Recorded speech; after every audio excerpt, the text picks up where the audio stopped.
Tout a commencé par un scintillement, une anomalie subtile qui dansait sur les capteurs du vaisseau spatial SH. Au début, personne n'y a prêté attention. Après tout, l'espace regorge d'étrangetés, de débris et de lueurs parasites. Puis est apparue l'image, non pas depuis un observatoire ultramoderne, mais depuis un télescope amateur en Australie, où Michael Mattiato, spécialiste des comètes, a capturé un spectacle qui a stupéfié même la NASA. Un objet à la queue si massive qu'elle s'étendait à travers le ciel, large de 5 pleines lunes, apparut soudain, fendant l'air vers le Soleil. Mais il ne s'agissait pas d'un simple visiteur interstellaire. C'était quelque chose de bien plus grand, de bien plus brillant, de bien plus terrifiant que tout ce que nous avions jamais rencontré auparavant. Et en un instant, l'ombre de 3 Atlas fut éclipsée, car un nouveau prétendant entrait en scène. Un prétendant qui surpassait Atlas non seulement par sa taille, mais aussi par son mystère. Officiellement baptisé C/2025R, 2 Swan, ce nouvel objet ne se comporte ni comme une comète, ni comme un astéroïde, et son mouvement est loin d'être celui d'un corps de notre système solaire. Il émet plutôt des pulsations lumineuses, présentant des motifs énergétiques structurés. Plus inquiétant encore, il semble suivre un programme précis. Le télescope James Webb a pointé son regard vers ce colosse cosmique, espérant percer son mystère. Sa découverte a tout bouleversé, car il ne s'agit pas d'un simple caillou. Il s'agit d'une machine. Lorsque les astronomes ont repéré Swan R2 pour la première fois le 12 septembre 2025, ils n'en croyaient pas leurs yeux. Grâce à l'instrument SWN à bord du vaisseau spatial SH, ils ont détecté un objet se déplaçant avec une précision et une luminosité exceptionnelles. Mais 2 jours plus tard, la situation a dégénéré. La photo amateur prise par Mattiaso révélait quelque chose d'inimaginable jusque-là. Une queue s'étendant sur 2,5 degrés dans le ciel. Sa largeur équivalait à celle de 5 pleines lunes juxtaposées. Elle surpassait largement la queue de 3 Atlas et attira immédiatement l'attention de la communauté scientifique. L'Union astronomique internationale s'empressa de la classifier. Mais le problème n'était pas de la nommer, mais de la comprendre. Il ne s'agissait pas simplement d'un corps glacé filant près du Soleil. C'était quelque chose de différent. Lorsque les scientifiques l'ont comparé à 3I Atlas, la différence ne résidait pas seulement dans la taille. Elle concernait également la structure, la vitesse et le comportement. Alors que 3E Atlas semblait présenter des émissions de type poussé, Swan R2 possédait un bouclier de plasma incandescent qui réfléchissait et courbait le vent solaire. Un bouclier et non de la glace. Puis vint la question de l'orbite. Il ne s'agissait pas d'un simple passage, mais d'un retour. Swan R2 orbite autour du Soleil en 22 554 ans, soit une durée supérieure à celle de toute la civilisation humaine. C'est à ce moment-là que les questions ont véritablement commencé, car les objets ne suivent pas de telles orbites par hasard. Le télescope James Webb, doté d'instruments spectroscopiques inégalés, s'est dirigé vers Swan R2 à l'approche de son périhélie. Sa découverte a bouleversé toutes les catégories connues en astronomie. Les données spectrales ont révélé une composition en alliage de nickel-cobalt, une structure métallique ultra-dense jamais observée dans la nature, mais souvent envisagée dans des modèles d'ingénierie avancés. Plus alarmante encore fut la découverte d'émissions de plasma finement contrôlées et émises par impulsion, et non les éruptions chaotiques des comètes naturelles. La queue n'était pas composée de vapeur de glace. C'étaient des gaz d'échappement, denses, contrôlés et chimiquement précis. Ils contenaient du dioxyde de carbone et du monoxyde de carbone, certes, mais aussi d'épais flux de plasma de nickel ionisé. Il ne s'agissait pas de rejet naturel. C'étaient des poussées, de minuscules corrections de trajectoire et le changement de couleur du rouge au blanc-vert lors de l'accélération. Ce n'est pas un phénomène naturel. C'est la signature d'un moteur à plasma ajustant sa combustion. Le Webb a confirmé ce que beaucoup craignaient. Cet objet est alimenté. Il possède un noyau qui émet plus de 10 gigawatts par seconde, une puissance comparable à la collision de 2 trous noirs contenus dans un vaisseau. Alors que Swan R2 accélère vers le Soleil, un autre mystère se dévoile. Sa trajectoire n'est pas aléatoire. Elle est calculée avec précision pour converger avec celle de l'Atlas des 3 yeux quasiment au même moment, en octobre 2025. À l'échelle cosmique, ce timing est quasi impossible. Swan R. 2 provient du Verseau. 3I Atlas a émergé du Sagittaire. Origines différentes, trajectoires différentes. Pourtant, leurs orbites convergent désormais à moins de 50 millions de kilomètres l'une de l'autre et se rétrécissent rapidement. Quelle est la probabilité? 2 objets interstellaires venant de directions opposées se rencontrant derrière le Soleil, hors de portée des télescopes terrestres. Ce n'est pas une coïncidence. C'est une véritable chorégraphie. Certains scientifiques pensent que Swan R2 a été envoyé pour intercepter 3 atlas afin de les récupérer, de les détruire ou d'établir un contact. D'autres estiment que les deux font partie d'un réseau, un système de surveillance opérant sur des échelles de temps bien au-delà de l'histoire humaine. Si cela s'avère vrai, le Soleil n'est pas qu'une simple étoile sur leur trajectoire. Il est le point focal, la source, la porte. Et ces sondes, ces machines, réagissent à quelque chose que nous avons fait. Peut-être nos signaux, peut-être notre technologie, ou peut-être tout simplement parce que le moment est venu. C'est là que l'histoire devient encore plus troublante. Des archéologues comme Graham Hancock ont émis l'hypothèse que Swan R2 aurait pu passer près de la Terre il y a environ 22 ans, à la fin de la dernière période glaciaire. Et c'est précisément à cette époque que l'humanité a commencé à ériger des monuments, des cartes stellaires et des pyramides alignées pointant directement vers Orion, le Verseau et l'écliptique. Était-il à la poursuite du signe R2? Ces bâtisseurs antiques nous avertissaient-ils de son retour? Certains le pensent. La précision des structures anciennes, la Grande Pyramide, Gobekli, les calendriers mayas, semblent tous témoigner d'une conscience des cycles cosmiques que nous commençons à peine à comprendre. Si le signe R2 est revenu, cela signifie que ce que nous appelons mythe était peut-être des souvenirs, des récits de la dernière rencontre. Et peut-être que cette fois, nous ne sommes pas simplement spectateurs de son passage. Cette fois, nous pourrions être impliqués dans ce qui va suivre. 72 heures seulement après la publication par l'équipe de James Webb d'une version expurgée de leurs conclusions sur Swan R2, une vague de rétractation internationale a suivi.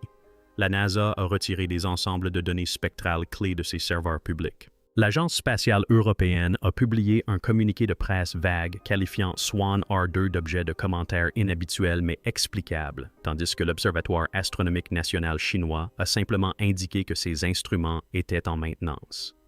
Qu'est-ce qui a provoqué cette panne d'électricité soudaine et synchronisée?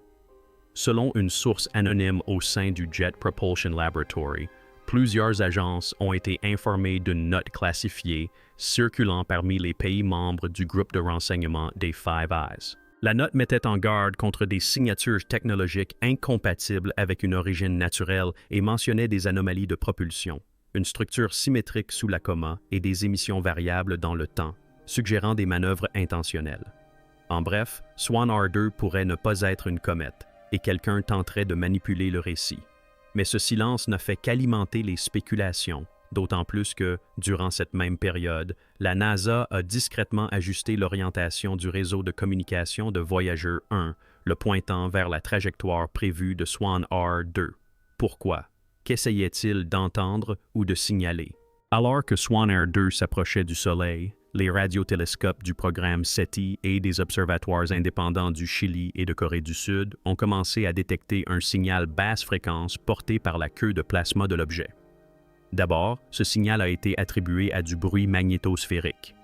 Mais l'analyse des motifs a révélé une caractéristique inquiétante. Les impulsions n'étaient pas aléatoires. Elles étaient mathématiques, répétitives, symétriques et, entre les salves, suivant la suite de Fibonacci, un code universel.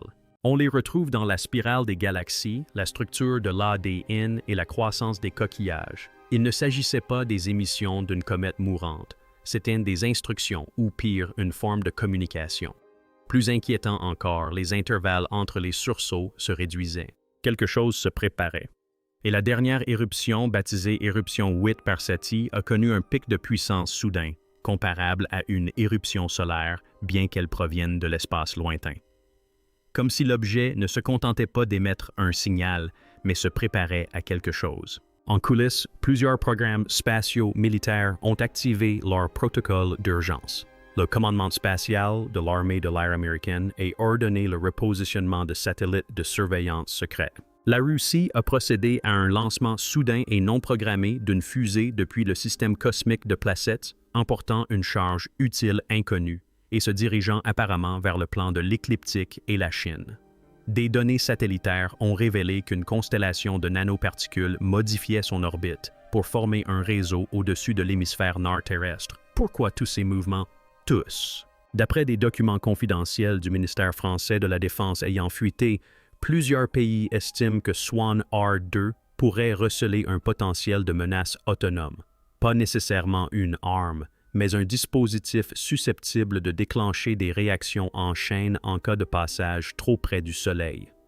Certains théoriciens avancent l'hypothèse d'un relais, d'un interrupteur gravitationnel, voire d'une clé cosmique conçue pour déverrouiller un mécanisme dissimulé dans le champ magnétique solaire. Les tentatives d'envoi de sondes de reconnaissance auraient échoué en raison d'erreurs de trajectoire et d'un rayonnement solaire excessif. Mais l'information la plus glaçante provient d'une conversation récemment découverte entre deux ingénieurs retraités du réseau de communication avec l'espace lointain.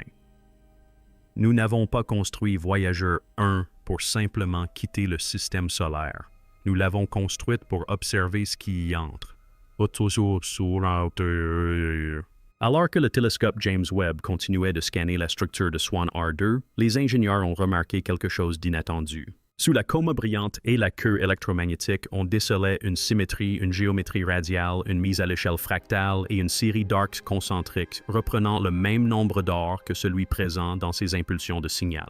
Autrement dit, cet objet possède une architecture. La spectrométrie de Webb a révélé des baisses périodiques de l'intensité de la lumière réfléchie, semblables à celles que l'on observe lors des transits d'exoplanètes, ce qui indique une surface artificielle stratifiée. Les données suggèrent une structure à plusieurs chambres, renforcée par des éléments métalliques et présentant peut-être même des propriétés d'isolation thermique. Plus inquiétant encore, plusieurs analyses ont révélé des vides compatibles avec des cavités vides, potentiellement des chambres creuses ou des conduites d'énergie. Cet objet est peut-être massif, mais il n'est pas solide. Sa structure est optimisée pour une efficacité maximale, sans doute pour traverser l'espace interstellaire, absorber l'énergie des étoiles ou contenir quelque chose en son cœur. Aucun astéroïde, aucune comète, aucune formation naturelle n'a jamais présenté de telles propriétés. Ce qui ne laisse subsister qu'une seule question terrifiante. Qui l'a construit? Alors que Swan R2 dépassait l'orbite de Mercure à grande vitesse, les astronomes se préparaient à ce qu'ils pensaient être une brève occultation, un simple passage derrière le Soleil qui durerait quelques jours. Mais au lieu de réapparaître de l'autre côté, Swan R2 a complètement disparu.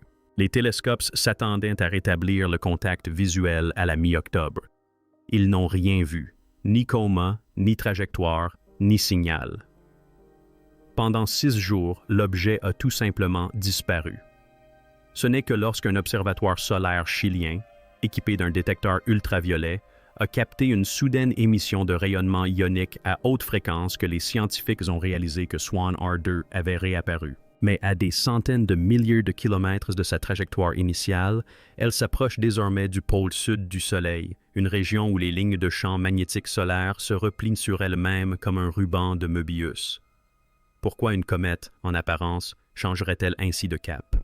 Pourquoi pénétrer dans une région connue pour ses anomalies gravitationnelles? Certains évoquent une manœuvre de fronde gravitationnelle, mais d'autres avancent une explication bien plus étrange. Swan R2 a pénétré dans une région du Soleil que nous comprenons à peine, une région qui pourrait bien abriter un portail interdimensionnel. La question est de savoir si cela a été fait intentionnellement. Le 17 octobre à 3h03.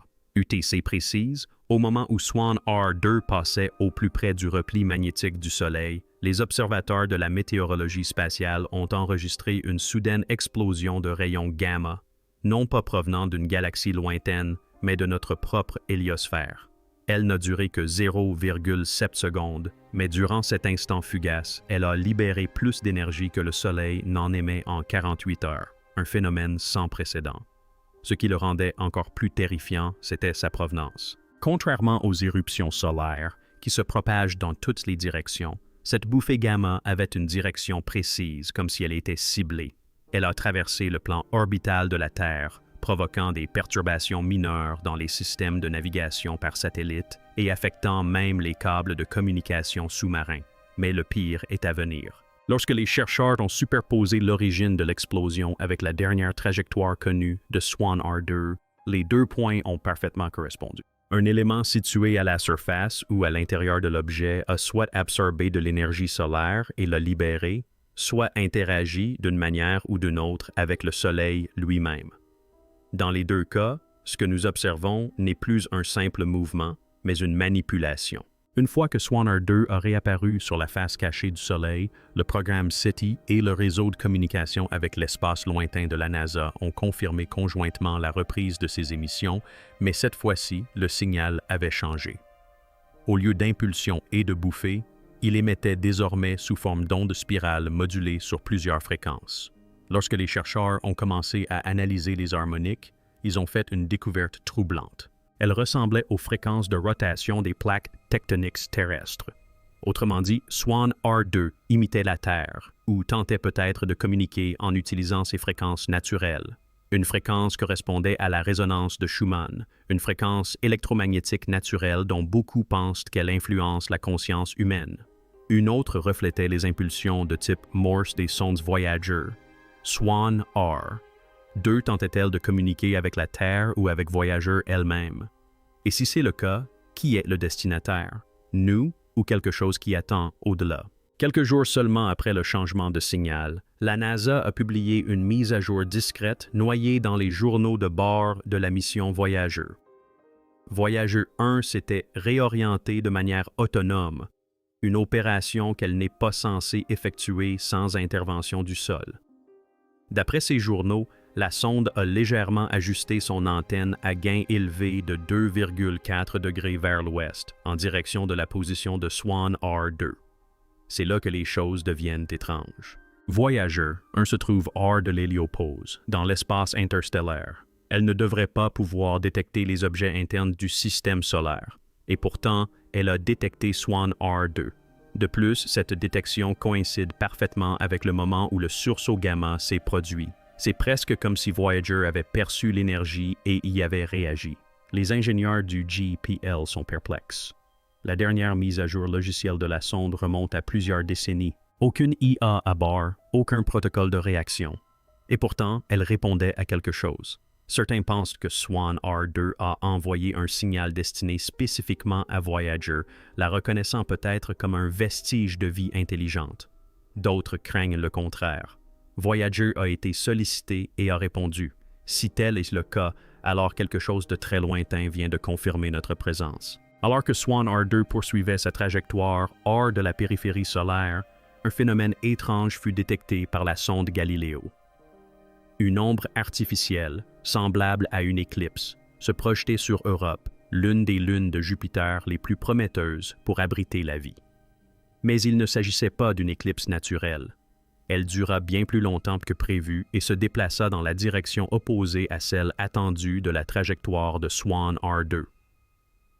L'analyse spectrale révéla que l'ombre n'était pas due à un simple blocage de la lumière, mais plutôt à une figure d'interférence, comme celle produite par la superposition d'ondes de haute énergie. Les scientifiques ont commencé à soupçonner que Swan R2 utilisait une forme de lentille gravitationnelle ou de projection de champ, déformant la lumière elle-même dans le cadre de son système de propulsion ou de camouflage.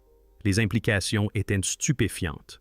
Il ne s'agissait pas d'un simple objet de passage, mais d'un élément capable de modifier la physique à l'échelle locale. Les théories ont fusé. Se protégeait-elle de quelque chose?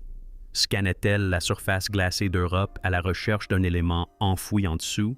Ou pire encore, était-elle en train d'activer quelque chose? Les images prises par le réseau de caméras NER de James Webb lors d'une brève période d'observation ont révélé quelque chose qui ne devrait pas exister à l'intérieur de la coma d'une soi-disant comète. Au cœur du nuage de gaz tourbillonnant qui entoure Swan R2, une structure parfaitement sphérique fut visible pendant exactement 0,37 secondes avant de disparaître.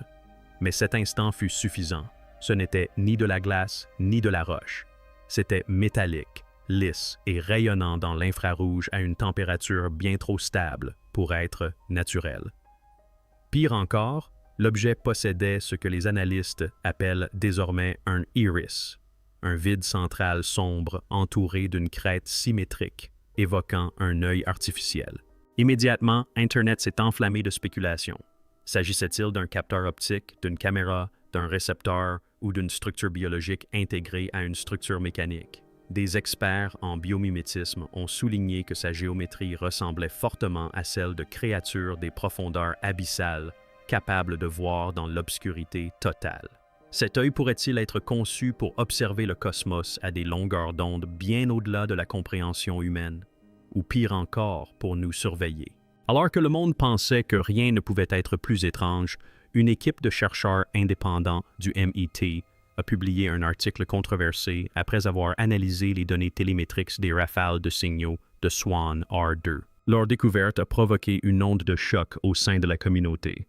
Plusieurs harmoniques correspondaient à celles utilisées par les premiers systèmes de communication par satellite terrestre, notamment les enveloppes de fréquence des satellites du projet ECHO, datant de la guerre froide. Ceci soulève une possibilité terrifiante, soit Swan R. 2 imitent les transmissions humaines pour faciliter la communication, soit ils nous écoutent déjà depuis des décennies et répondent désormais en utilisant notre propre signature électromagnétique. Une harmonique correspondait même à la fréquence du signal WOW original détecté en 1977. Une fréquence que l'on croyait universellement silencieuse, choisie spécifiquement pour la communication interstellaire. Et si Swan R2 utilise une modulation d'origine terrestre comme modèle, cela pourrait signifier que cet objet, ou son expéditeur, attendait que nous soyons prêts. Non pas pour recevoir un message, mais pour comprendre un message que nous n'aurions jamais dû entendre auparavant. Et voilà qu'une découverte capitale nous vient d'un endroit des plus inattendus. Une collaboration entre astrophysiciens et chercheurs en reconnaissance de formes par intelligence artificielle.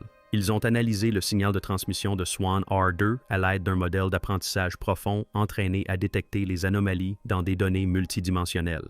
Il en résulta un modèle topographique 3D qui commença à se dessiner, non pas de l'objet, mais d'une zone de l'espace profond. Les coordonnées pointaient vers une région sans particularité près de la constellation de la Lyre, jusqu'à ce que des radiotélescopes pointés vers cet endroit captent un faible écho du signal original de Swan R2, réfléchi selon une configuration impossible, comme s'il provenait d'une seconde source ou d'une station attendant à l'autre bout. Superposé aux données de recherche d'exoplanètes antérieures, la carte ne correspond pas à un corps planétaire connu, mais à un vide spatial, une région dépourvue de matière visible, mais mathématiquement compatible avec un champ de camouflage de type Dyson. Swan R2 n'est peut-être pas qu'une simple sonde éclairante. Elle pourrait être une balise indiquant le chemin du retour ou celui d'un être qui cherche à rester invisible. Quoi que ce soit, cela ne voyage pas seul. Cela fait partie d'un réseau, et la Terre en fait désormais partie. Depuis des décennies, l'humanité scrute le vide, envoyant des signaux, espérant y déceler un murmure. Et si ce silence n'était pas une absence, mais une surveillance, et si chaque message resté sans réponse, du disque d'or de voyageur au signal WOW, n'avait pas été ignoré, mais enregistré, Swan R2 n'est pas un simple objet, ce n'est pas une comète, ce n'est pas un hasard, c'est un messager, un observateur, un déclencheur. Sa géométrie parfaite, ses émissions contrôlées, le sursaut gamma, l'imitation des anciennes fréquences satellitaires terrestres, tout cela converge vers une constatation troublante.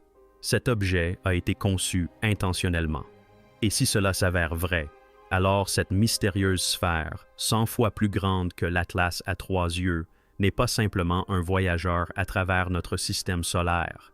C'est un éclaireur pénétrant en territoire déjà cartographié. Le Soleil était son corridor, son signal, son empreinte digitale, et nous y avons répondu.